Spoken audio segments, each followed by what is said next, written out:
पंजाब में paper leak का मुद्दा ठीक ऐसे समय में उठा है जब हाल ही में नीट पेपर लीक को लेकर जंतर मंतर पर बड़ा आंदोलन हुआ। इसके लिए केंद्रीय शिक्षा मंत्री धर्मेंद्र प्रधान को इस्तीफा देना पड़ा और अब भाजपा पंजाब की आम आदमी पार्टी सरकार पर हमलावर है। कांग्रेस भी शिक्षा मंत्री से इस्तीफे की मांग कर रही है। तो अब इस पूरे मामले की जांच कहां तक पहुंची है और क्या अब पंजाब सरकार के शिक्षा मंत्री इस्तीफा देंगे या फिर इस पेपर लीक की वजह से पंजाब सरकार की हालत टाइट होने जा रही है, सब कुछ आपको समझाएंगे इस वीडियो में। नमस्कार, मैं हूं आकांक्षा और आप देख रहे हैं न्यूज़ 18 का डिजिटल प्लेटफॉर्म। पेपर लीक पर सीजेपी प्रोटेस्ट हुए अभी हाल ही में कुछ समय हुआ है और एक बार फिर से ये मुद्दा गर्म हो गया है। अब की बार धुआं उठा है पंजाब से, खासकर भाजपा पंजाब की आम आदमी पार्टी सरकार पर हमलावर है और पेपर लीक के नाम पर शिक्षा मंत्री हरजोत सिंह बैंस का इस्तीफा मांग रही है। भाजपा नेताओं ने आम आदमी पार्टी पर दोहरा मापदंड अपनाए जाने का भी आरोप लगाया। अभिनेत्री श्वेता तिवारी ने भी अभिजीत दीपके का वीडियो शेयर किया और पूछा कि पंजाब के एजुकेशन मिनिस्टर का इस्तीफा कब होगा। पंजाब में पेपर लीक का मुद्दा ठीक ऐसे समय में उठा जब हाल ही में हमने देखा कि नीट पेपर लीक को लेकर के कितना बड़ा आंदोलन हुआ है। इसके लिए केंद्रीय शिक्षा मंत्री धर्मेंद्र प्रधान ने इस्तीफा भी दिया। मामले में घिरी बीजेपी अब आम आदमी पार्टी पर हमलावर है। बीजेपी नेता सवाल कर रहे हैं कि अगर केंद्रीय मंत्री पर जवाबदेही का सिद्धांत लागू होता है तो आखिर पंजाब के शिक्षा मंत्री अपनी जवाबदेही क्यों नहीं मान रहे हैं। पूरा मामला क्या है आपको ये भी समझाते हैं। दरअसल पंजाब के स्वास्थ्य एवं परिवार कल्याण विभाग द्वारा फार्मेसी अफसरों की भर्ती के लिए 17 जुलाई को एक रिटन एग्जाम आयोजित किया गया था और इस दौरान फरीदकोट में Baba Farid university of health sciences के नकल का मामला पकड़ाया गया। यूनिवर्सिटी के रजिस्ट्रार डॉक्टर अरविंद के मुताबिक ये ब्लूटूथ से नकल किए जाने का मामला था। इससे पहले यूनिवर्सिटी के सचल दस्ते ने पकड़ा। इसके बाद इनपुट के आधार पर 28 और संदिग्ध हिरासत में लिए गए। इसके अलावा 7 सरगना भी पकड़े गए थे जिन्हें इस नकल रैकेट का संचालन करने वाला बताया गया था। विपक्षी दल ये दावा कर रहे हैं कि सिर्फ नकल का नहीं बल्कि पेपर लीक का मामला है और पंजाब के शिक्षा मंत्री को इस्तीफा देना चाहिए।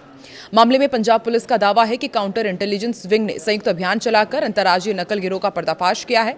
ये हाईटेक उपकरण की मदद से नकल करवाते थे। इनसे बैटरी से चलने वाले 27 वायरलेस उपकरण बरामद किए गए हैं। गिरोह ने अभ्यर्थियों को पास कराने के लिए करीब 3.5 लाख रुपए से 13 लाख रुपए भी वसूले हैं। इस मसले पर पंजाब के शिक्षा मंत्री हरजोत सिंह का कहना है कि पंजाब की 4 साल की सरकार में एक भी पेपर लीक का मामला नहीं सामने आया है। फार्मेसी परीक्षा में जो मामला सामने आया है वो पेपर लीक का नहीं बल्कि नकल का था।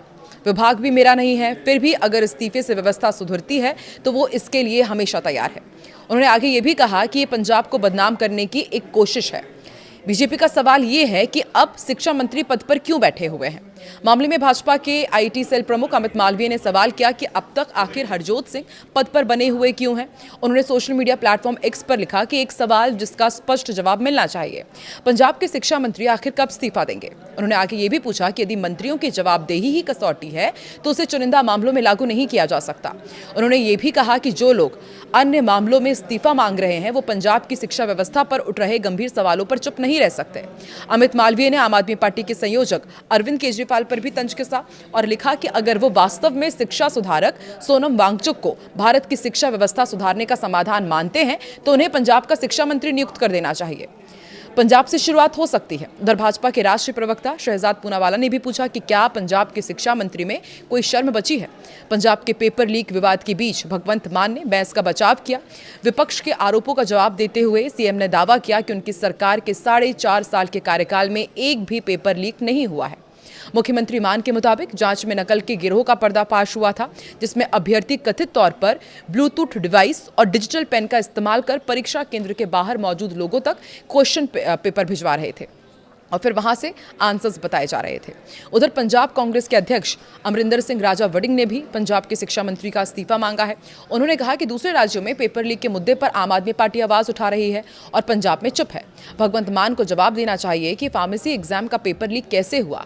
यह हजारों बच्चों और परिवारों के भविष्य से जुड़ा हुआ मामला है। उन्होंने ये भी कहा कि पेपर लीक के मामले लगातार सामने आ रहे हैं, इसलिए जवाबदेही और जिम्मेदारी तय होनी चाहिए। वहीं पंजाब में सामने आए इस पेपर लीक मामले पर कांग्रेस जनता पार्टी के संस्थापक अभिजीत दीपके का भी बड़ा बयान आया। उन्होंने कहा कि उनकी टीम इस मुद्दे पर भी रणनीति तैयार कर रही है। उन्होंने कहा कि आंदोलन खत्म होने के तुरंत बाद अगला कदम तय किया जा रहा है और जल्द ही इस पर विस्तृत जानकारी दी जाएगी। साथ ही उन्होंने छात्रों के खिलाफ दर्ज मामलों को लेकर भी सरकार से बातचीत जारी रहने की बात बताई। सीजेपी के आगे भी एक्टिव मोड पर रहने के संकेत मिल रहे हैं। पंजाब में कथित पेपर लीक के सवाल पर अभिजीत ने कहा कि हम उस पर भी बात करेंगे, हम अभी इसके लिए प्लानिंग कर रहे हैं। हालांकि उन्होंने इस बारे में कोई विस्तृत जानकारी नहीं दी, लेकिन साफ किया कि संगठन इस मुद्दे को भी गंभीरता से देख रहा है लेकिन जिस तरह से पंजाब सरकार कह रही है कि पेपर लीक का मामला नहीं बल्कि नकल का मामला है, लेकिन सोचिए हाईटेक उपकरण के जरिए किस तरह से फार्मेसी के पेपर में नकल कराई जा रही है कि अंदर बैठ करके जो छात्र एग्जाम्स दे रहे हैं वो ब्लूटूथ के जरिए और इलेक्ट्रिक पेन के जरिए बाहर खड़े लोगों तक क्वेश्चन पेपर भिजवा रहे हैं। यानी टेक्नोलॉजी का इस्तेमाल करके भी पेपर लीक के स्तर पर ही अब नकल होने लगी है और नकल के कई मामले देश के अलग अलग हिस्सों से अमूमन इसी तरह सामने आते रहते हैं। तो आपको क्या लगता है, कभी शिक्षा व्यवस्था में बदलाव हो भी पाएगा या नहीं, या इसी तरह से नकल होती रहेगी और उसके बूते लोग इस तरह से एग्जाम्स पास करते रहेंगे और जवाबदेही और जिम्मेदारी के नाम पर सिर्फ सियासत होती रहेगी? कमेंट सेक्शन पर अपनी प्रतिक्रिया जरूर दें।